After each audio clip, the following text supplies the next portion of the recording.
मान्य सदस्यहरू, अब शून्य समयको कार्यक्रम प्रारम्भ हुन्छ। शून्य समयमा बोल्न चाहनुहुने मान्य सदस्यहरूको लागि 1 मिनेटको समय निर्धारण गरिएको छ। सर्वप्रथम मान्य सदस्य श्री ठाकुर प्रसाद गैरे।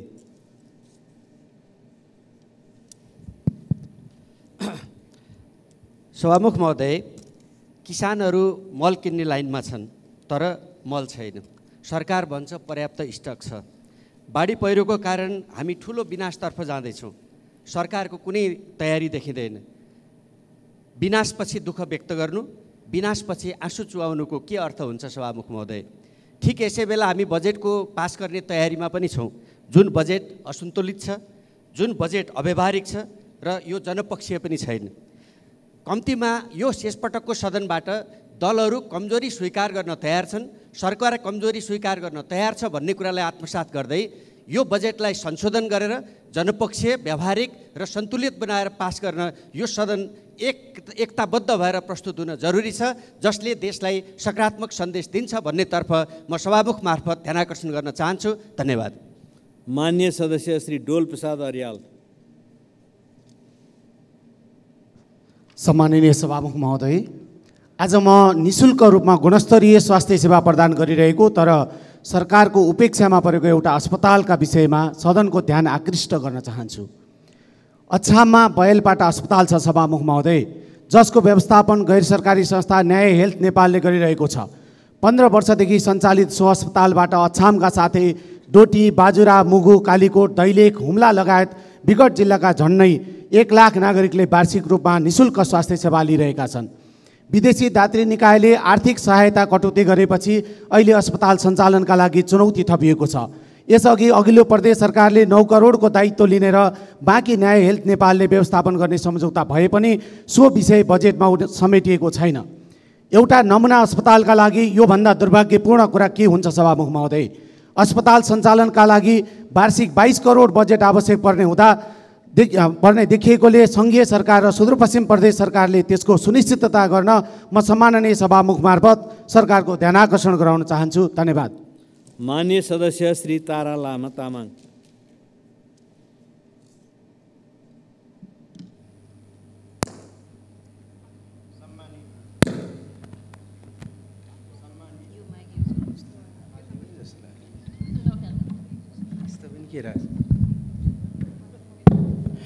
सम्मानीय सभामुख महोदय, कञ्चनपुर जिल्लामा 2065 सालमा ठुलो बाढी आयो। दोदा नदीमा ठुलो धनधनको क्षति भयो। सम्माननीय राष्ट्रपति तत्कालीन रामवरण यादवज्यूले निरीक्षण पनि गर्नुभयो। आशा गर्यो जनताले अहिलेसम्म बाढीबाट विस्थापित जङ्गलको किनारमा बसेको राणा पहाडी बस्तीलाई व्यवस्थित गर्न सकेको छैन। बारम्बार आवाज उठाइयो, गरेको छैन। लालजाडी, बेलौरी र पुनर्वासको केही वाडाहरू पुरै डुबानमा पर्छन्। यसको संरक्षण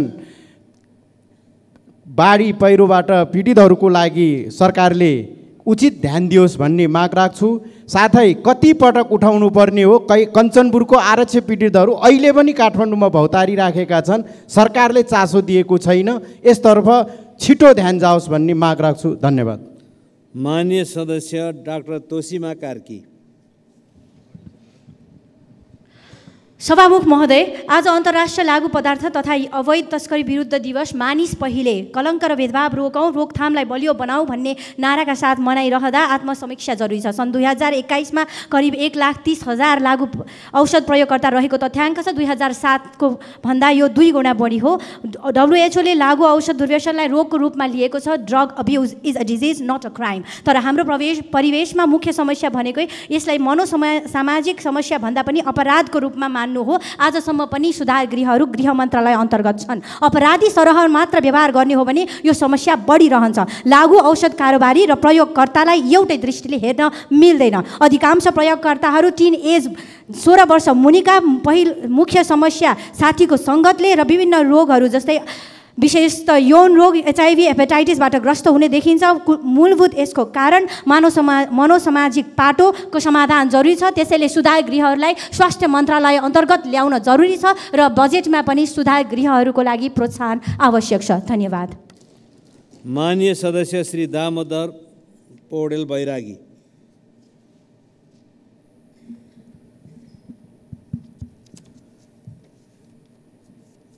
सम्मानित सभामुख महोदय, म आज पर्यटन मन्त्रालय र सँग सम्बन्धित संस्कृति मन्त्रालयसँग सम्बन्धित विषयमा केन्द्रित हुन चाहन्छु। कास्की जिल्लामा फेवाताल छ, त्यो फेवातालको संरक्षण, त्यहाँभित्र रहेको फेवातालको बिचमा रहेको बाराई मन्दिरको पुनर्निर्माण भइरहेको छ, यसतर्फ ध्यान जाओस्। अन्नपूर्ण पर्यटन क्षेत्र छ, त्यसको संरक्षण, विकास र पैदल मार्गको लागि व्यवस्था गरियोस्। माछापुछ्रे पैदल मार्ग छ, त्यसको लागि व्यवस्था गरियोस्। घोडेपानी टाँडापानी पर्यटन क्षेत्र विकासका लागि ध्यान दिइयोस्। माछापुछ्रे दुईमा रहेको तातोपानी कुण्डको संरक्षण गर्ने व्यवस्था गरियोस्। विन्ध्यवासिनी मन्दिर, थाप्लेको भूमिस्थान, शीतल गुफा, कान्छी बराह, गाईघाट, अकाला, सुतेका बुद्ध, नारायणथान, धर्मशिला बुद्ध विहार, मेश्रम बराह, कश्यप धाम, कास्कीकोट दरबार, तातोपानी कुण्ड र घलेखल्क तारा हिल, खुमै डाँडा, धिताल अस्ताम, लुवाङ कोलेली, ठुला खर्क, सराङकोट, पुम्दीकोट, शान्ति स्तूपा जस्ता महत्त्वपूर्ण क्षेत्रहरू त्यहाँ छन्। तर मान्य सदस्य श्री दिनेश कुमार यादव।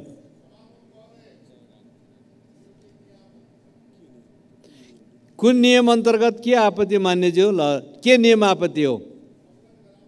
महोदय, यो नियमावलीको 15 मा लेखिएको छ, आकस्मिक समयमा तत्काल रूपमा भएका घटनाहरूका बारेमा मात्रै बोल्न पाइने भन्ने कुरा भयो र मैले आकस्मिक समयमा सुदूरपश्चिमको राजधानी जो अहिलेसम्म पनि बन्न सकेको छैन समस्या छ, गेटाको चाहिँ अस्पताल जो अहिलेसम्म पनि आन्दोलनमा छ।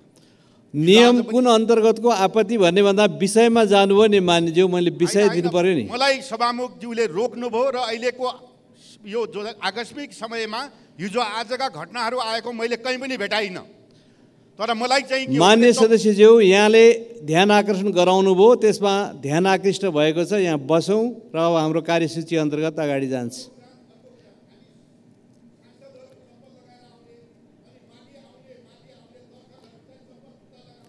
मान्य सदस्यहरू आसन ग्रहण गरौँ।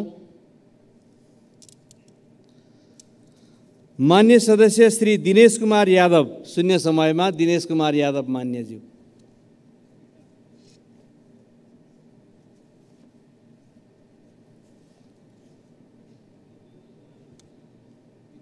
मान्य सदस्य दिनेश कुमार यादव। मान्य सदस्य श्री दिनेश कुमार यादव।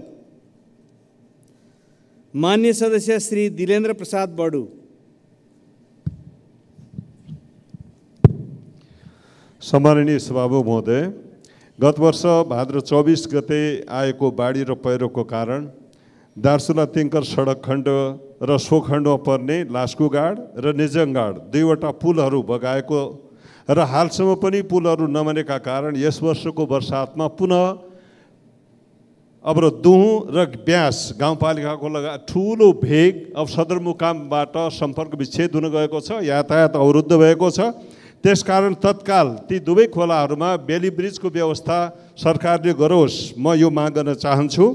र त्यस्तै दार्चुला जिल्लाको उत्तरी भेगमा पर्ने तिङ्कर नाका गत 5 वर्षदेखि अवरुद्ध भएका कारण व्यापार त अवरुद्ध रह्यो नै, ठुलो सङ्ख्यामा रोजगारी पनि गुमेको अवस्था छ। त त्यो नाका खोल्नका निमित्त पनि प्रभावकारी कूटनीतिक पहल सरकारले गरोस् भन्ने म ध्यान राख्न गर्न चाहन्छु। हस्, धन्यवाद। मान्य सदस्य श्री दुर्गा राई।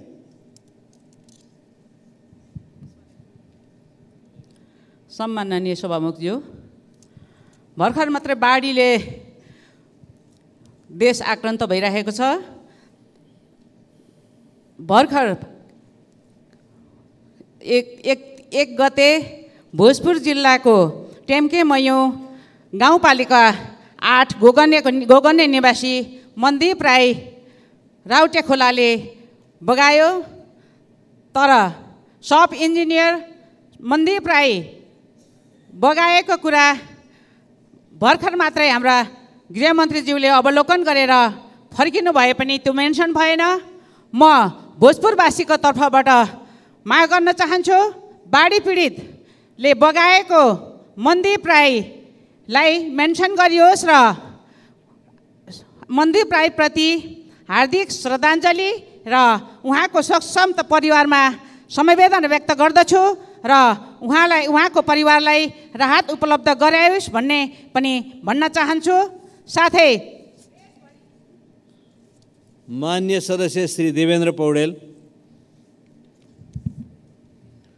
सम्माननीय सभामुख महोदय, पशुपतिनाथ मन्दिर परिसरको गर्भगृहमा रहेको जलहरीको बारेमा यो सदनमा निकै चर्चा भयो। आज पनि देशका प्रमुख मिडियाहरूमा यो बारेमा प्रश्न उठेको छ र म सम्माननीय सभामुख महोदय मार्फत के भन्न चाहन्छु भनेदेखि भएको के हो त्यहाँ।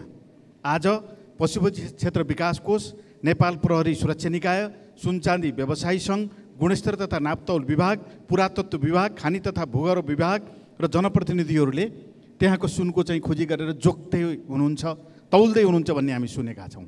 सम्माननीय सभामुख महोदय मार्फत कति सुन हराएको हो, कति सुन बाँकी छ, के स्थिति हो, यो कुनै ट्रकमा ल्याएको सामग्री जोख्ने कुरा होइन।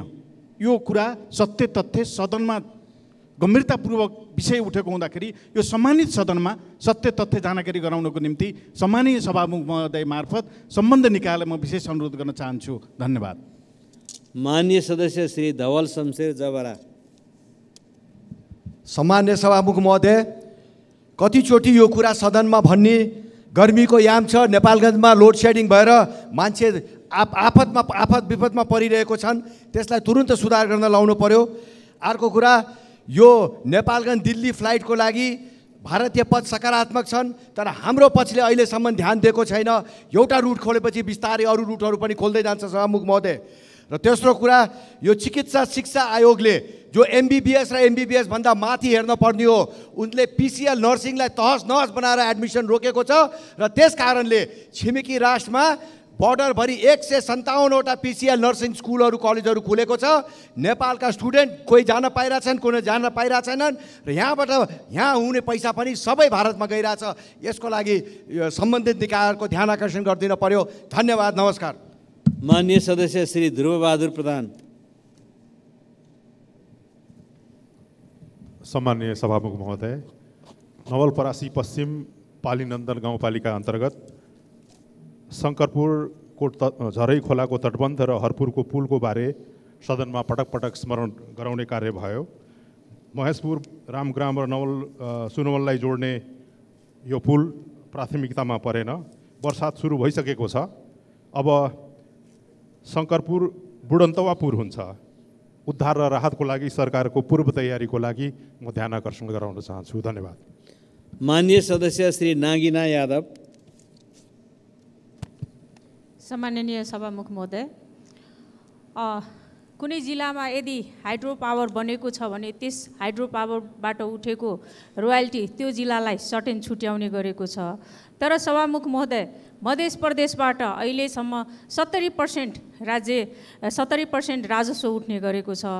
त्यसको हिसाबले पनि मध्य प्रदेशलाई चाहिँ बजेट छुट्याइएन।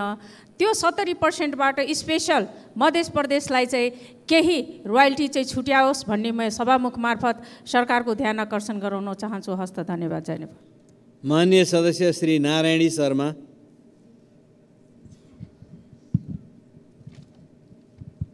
सम्माननीय सभामुख महोदय, प्राकृतिक प्रकोप परि दाङको दङ्गी सरङ र बागलुङमा परेको चट्याङ मृत्यु हुनेहरूमा भावपूर्ण श्रद्धाञ्जली गर्न चाहन्छु र घाइतेप्रति शीघ्र स्वास्थ्य लाभको कामना। भारतसँग जोडिएको सीमा दाङको गढवा गाउँपालिका वडा नम्बर 8 खबरी नाकामा रहेको 48 नम्बरको सीमा स्तम्भ खबरी खोलाले बगाएको वर्षौँ भइसकेको छ। पुनःस्थापना अहिलेसम्म भएको छैन। त्यसै गरी दाङको राजपुर गाउँपालिका वडा नम्बर 7 भौवा नाका स्थानीय नाकावासीहरूले सिमलको बोटलाई सीमा मानि त्यही आधार स्तम्भ मानेर अहिलेसम्म सीमाको रूपमा बुझिराखेका छन् र नेपाल भारत सीमा छुट्याउँदै आएका छन्। दाङको सीमा स्तम्भहरू निकै जीर्ण अवस्थामा छन्। 37वटा मुख्य सीमा र 40वटा सहायक स्तम्भ छन्। मर्मत सम्मारको लागि केही पहल भएको छैन। सीमा स्तम्भ दिन प्रतिदिन जीर्ण बन्दै गएका छन्। सीमा स्तम्भलाई व्यवस्थित र पूर्ण बनाउनुको निम्ति नेपाल सरकारको ध्यान आकर्षण गर्न चाहन्छु। हस्त। अभिवादन। माननीय सदस्य श्री निर्मला कोइराला।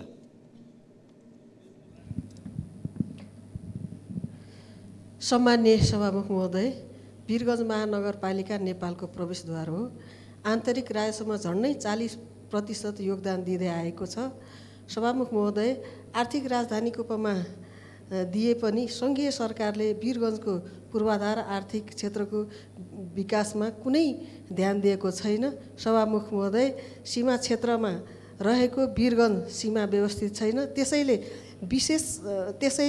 विशेष आर्थिक क्षेत्र घोषणा गर्नको लागि सभामुख मार्फत म सम्बन्धित निकायको ध्यान आकर्षण गराउन चाहन्छु। धन्यवाद। माननीय सदस्य श्री निशा डाङ्गी। सम्माननीय सभामुख महोदय, मेची प्रादेशिक अस्पतालको नयाँ भवन लापरवाहीपूर्ण तरिकाले बनाइएको छ भनेर चर्को आवाज उठाइरहँदा पनि बेवास्ता गरियो र केही दिन अगाडि मात्र प्रदेशलाई समेत थाहा नदिइकन अस्पताल प्रशासनलाई नयाँ भवन हस्तान्तरण गरियो। गुपचुप रूपमा हस्तान्तरण गरिएको नयाँ भवन नै जीर्ण अवस्थामा रहेपछि स्थानीयहरूले दबाब दिएपछि अस्पतालले बाध्य भएर हस्तान्तरण गरिसकेको 4 दिनपछि हस्तान्तरण पुनः फिर्ता गर्यो। सभामुख महोदय, यो त एउटा उदाहरण मात्र हो। देशभरि यस्ता सयौँको सङ्ख्यामा सरकारी भवनहरू बनिराखेका छन्। कति त सरकारलाई अत्तो पत्तो समेत हुँदैन कस्तो भवन बनिराखेको छ भनेर। जस्तै गोदावरीको अन्तर्राष्ट्रिय भवनको छाना चुइएको, बुटवलको प्रदर्शनी केन्द्र कसले सञ्चालन गर्ने टुङ्गो नलागेको जस्ता यस्ता कुराहरू देशभरि रहेका छन्। सभामुख महोदय, सरकारी भवन बनिसकेपछि सम्बन्धित निकायलाई हस्तान्तरण गर्नु अगाडि भवन कस्तो बनेको छ भनेर स्थानीय सहितको संलग्नतामा अनुगमन गरेर मात्र हस्तान्तरण गरिनुपर्छ र यसरी लापरवाही तरिकाले सरकारी भवन बनाउने कम्पनीहरूलाई कालो सूचीमा राख्ने मात्र होइन, खारेज गर्नका लागि सम्बन्धित निकायको ध्यान आकर्षण गराउनु। माननीय सदस्य श्री पुष्पबहादुर शाह। सम्माननीय सभामुख महोदय, अन्तर प्रदेश जोड्ने रणनीति महत्त्वको 2028 सालबाट सुरुवात भएको कर्णाली चिसापानी मङ्गलसेन बढीमालीका अछाम सुर्खेत जोड्ने सडक अन्तर्गतको जङ्गलघाटमा पक्की पुल निर्माणको ठेक्का लागिसकेको, पुल निर्माणको कार्य थालनी हुने बेला हाल सोही क्षेत्रमा निर्माण हुन लागेको बेतन कर्णाली हाइड्रो पावरका कारण उक्त जङ्गलघाटको पक्की पुल डुबान क्षेत्रमा पर्ने भनी पुलको निर्माण कार्यमा अवरोध सिर्जना भएको, सर्वे नाप नक्सा भएको स्थान जङ्गलघाटमा नै पुलको निर्माण कार्य अघि बढाइनुपर्छ भन्दै अछाम सुर्खेतका आम जनताले खबरदारी गरिरहेको अवस्थामा पुलको निर्माण कार्य रोकिन गएमा बेतान कर्णाली हाइड्रो निर्माण कार्यमा समेत अवरोध देखिने भएकाले लामो समयदेखि जनताको माग रहेको छोटो दूरीको सडक अन्तर्गत जङ्गलघाटको पक्की पुल यथास्थानमा नै निर्माण गर्न अगाडि बढाइनुपर्छ र प्राविधिक समस्याको समाधान गरी सभामुखज्यू मार्फत भौतिक पूर्वाधार तथा यातायात मन्त्रालय र सम्बन्धित निकायको ध्यान आकर्षण गराउन चाहन्छु। धन्यवाद। माननीय सदस्य श्री प्रतिमा गौतम।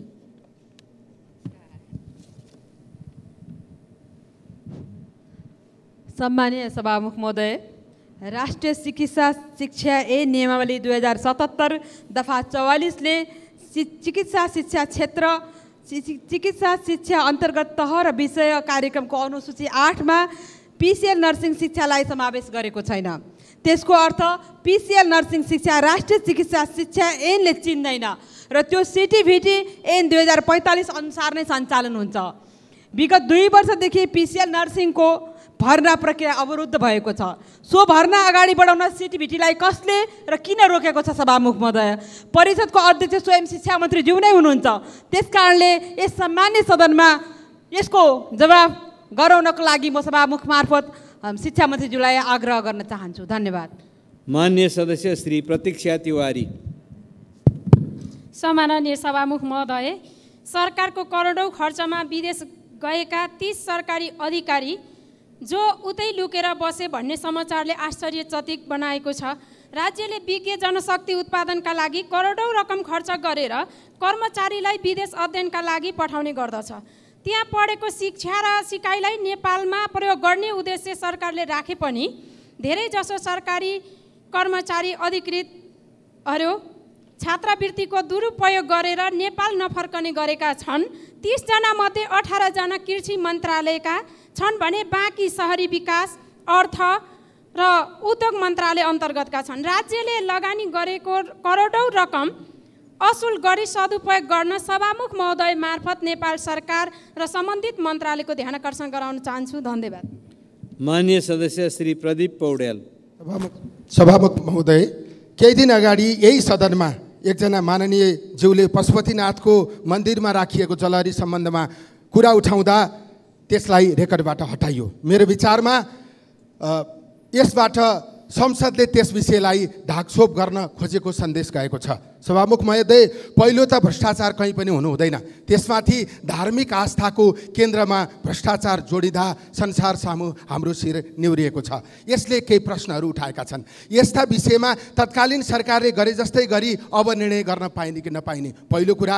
दोस्रो कुरा, उजुर परेको 2 वर्षपछि बल्ल अख्तियारले छानबिन गरेको छ। महालेखाको प्रतिवेदनमा प्रश्न आएको विषयलाई अख्तियारले यति ढिलो गरी छानबिन किन गर्यो? यसको निर्णय प्रक्रिया र कार्यान्वयनका सन्दर्भमा थुप्रै विषयहरू जोडिएका छन् र ती व्यापक रूपमा टीका टिप्पणीको विषय बनेका छन्। सम्माननीय सभामुख मार्फत म सदनलाई अनुरोध गर्न चाहन्छु, यो गम्भीर विषय छानबिनका निम्ति सदनले एउटा समिति बनाओस्, यसको पूर्ण र निष्पक्ष छानबिन हुने स्थिति निर्माण होस्। धन्यवाद। माननीय सदस्य श्री प्रेम बहादुर महर्जन। सम्माननीय सभामुख महोदय, जग्गा दर्ता सम्बन्धमा आफ्नो नाउँमा नापी भएको वा नापी छुट भएको र भोगचलनमा रहेको सोबासी घर जग्गा दर्ता बन्द रहेकोले लाखौँ जनताहरू लाल पूर्जा पाउनबाट वञ्चित भएको र आफ्नो जग्गा भएर पनि सुकुम्बासी हुनु परेकोले मालपोत नियमावलीमा तत्काल संशोधन गरी खुलाउनु पर्ने माग गर्दछु। त्यसै गरी जग्गा किटकाट सम्बन्धमा 4 आना 2 दामको मापदण्डको कारणले अंशबन्दा गर्न सानो घडेरी किटकाट गर्न नपाएकोले भूमि व्यवस्था सहकारी तथा गरिबी निवारण मन्त्रालयले भू उपयोग नियमावली संशोधन गरी खुलाउन माग गर्दछु। धन्यवाद। माननीय सदस्य श्री प्रेम सुवाल। सभामुख महोदय मार्फत सरकारको ध्यानाकर्षण गराउन चाहन्छु। यतिखेर सच्चा देशभक्त नेपालीहरू राजनीतिक पार्टीका नेता कार्यकर्ता कर्मचारी उद्योगी व्यापारी सबै थप सचेत र संवेदनशील हुनु जरुरी छ। विदेशी गुप्तचर संस्थाका एक अधिकारीले सन् 1995 लेखेको पुस्तकमा गुप्तचर संस्थाको सहयोगमा नेपालको प्रधानमन्त्री भएको एउटा पार्टीले देशभरि नै आफ्नो प्रभाव बलियो पारिसकेको उल्लेख गरेका थिए। तत्कालीन राजासँगको भेटघाटमा पनि खाममा राखेर सहयोग गरिएको सो पुस्तकमा उल्लेख छ।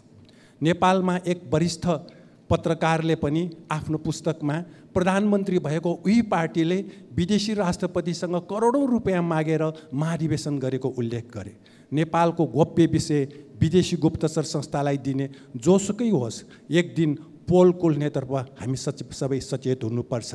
एउटा देशलाई ध्वस्त पार्न बम बारुद हान्नु नपर्ने भनेको यही हो कि? धन्यवाद। माननीय सदस्य श्री बलराम अधिकारी।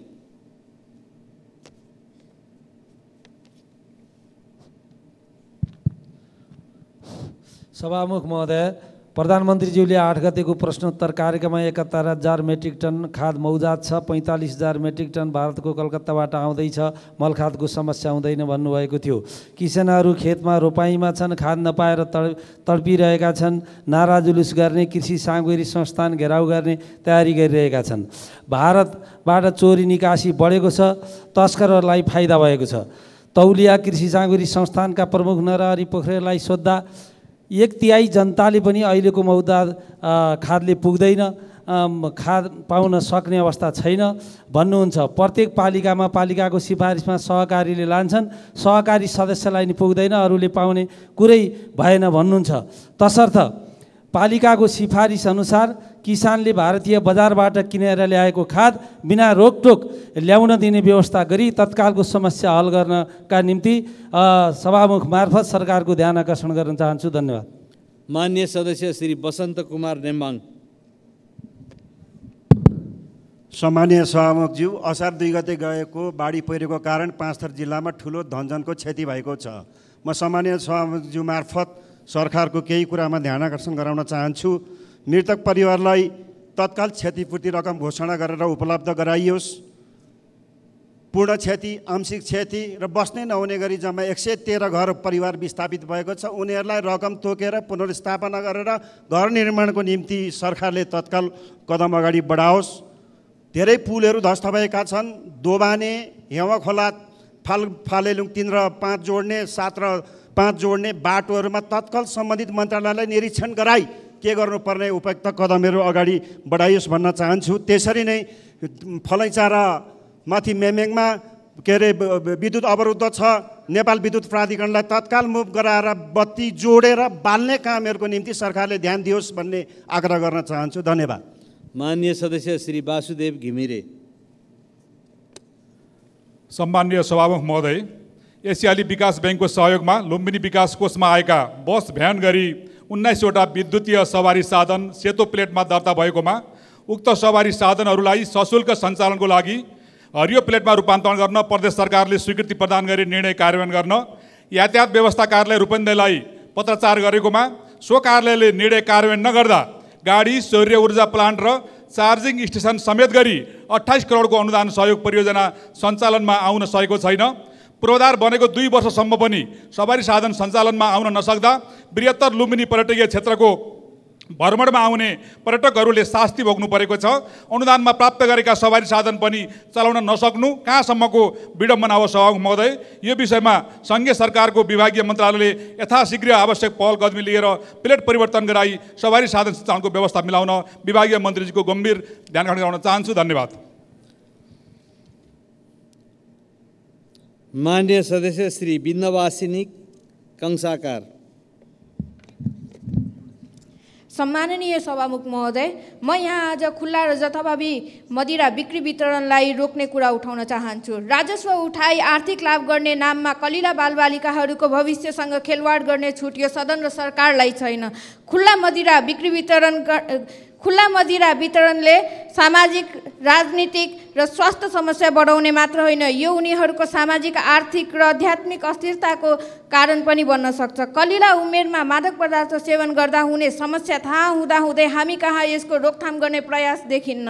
मादक पदार्थ खरिद र बिक्री वितरण गर्ने स्थानमा रात्रिकालीन मनोरञ्जन स्थलमा प्रवेश गर्ने परिचय पत्रको जाँच अनिवार्य हुनुपर्छ। सभामुखज्यू, खुल्ला मादक पदार्थ खरिद र सेवन गर्ने कुरामा कडाई गरियोस् र 18 वर्ष मुनिका नागरिकलाई यो पाउनमा रोक लगाइयोस् भनी यो सदन र सरकारसँग जोरदार माग राख्न चाहन्छु। धन्यवाद। माननीय सदस्य श्री विनिता कठायत। सम्माननीय सभामुख महोदय, गौतम बुद्ध नेपालमा जन्मिएकोमा हामी गर्व गर्छौँ। अर्को देशले दाबी गर्दा हामी सडकमा पनि आउँछौँ। नेपालमा तराई पहाड र हिमालमा छरिएका बुद्ध मार्गीहरूको हजारौँ पुरानो कलाकृतिको राज्यको सुरक्षा निकायले जोगाउनु पर्ने हो कि होइन? रातको समयमा केही लुटेराहरू गुम्बाभित्र पस्छन्, त्यहाँको लामाहरूलाई कुटपिट बलजबस्ती गर्छन् र शताब्दी पुरानो खड्क खजाना लुटेर भाग्छन्। त्यहाँका स्थानीयले प्रहरीमा उजुरी त दिन्छन्, तर लुटिएको खड्क खजाना फिर्ता आउला भन्ने आशा झिनो मात्रामा छ। यो घटना हो असार 8 गते अपोलो डोल्पामा पर्ने सो फोक्सुन्डोको गाउँपालिका वडा नम्बर 4 स्थित नामदे देचेन लापराङ गुम्बाको। असार 9 गते राति पनि त्यही सो फोक्सुन्डोकै चाङखा गुम्बाबाट पुरातात्विकको महत्त्वका विभिन्न सम्पदाहरूको चोरी भएको छन्। त्यहाँ लुटेराहरूको